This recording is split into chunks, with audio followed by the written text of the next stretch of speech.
the Rococo furniture, but I'll also just tell you that Rococo is a French word for frilly gold shit.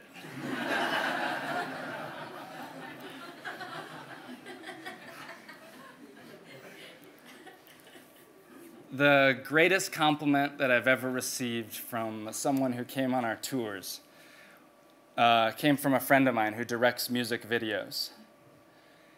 He came on the tour, and at the end of it, it really touched me. He said, "Nick, I've been through this museum for the last 2 hours, and I've looked at these objects that are 100, that are 500, that are 1,000 years old, and I look at the work that I do, and I look at these objects that are 100 and 500 and 1,000 years old, and I think about what I'm doing, and will it stand the test of time?" And he said, this is what was so powerful. He said, "Being in this museum makes me want to create better things. Being in this museum makes me want to do better in life. I want to create things that withstand the test of time."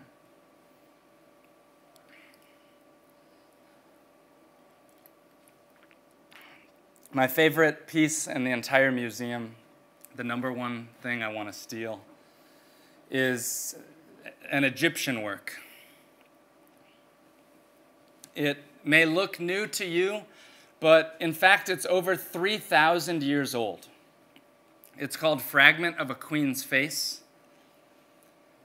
and it's made out of a material called yellow jasper. Yellow jasper is a semi-precious stone that is both, one, very hard to work with, and two, incredibly rare. At the time this was made, it was so rare that the next largest piece of yellow jasper was no bigger than your thumbnail. We don't know exactly who it is. It could be Nefertiti. It could be a woman named Queen T. There's a lot of mystery around it. This material, yellow jasper, is so hard to work with. On the hardness scale, with diamond as a number 7 and marble a number 3, it's a solid 5. It makes marble look like a stick of butter.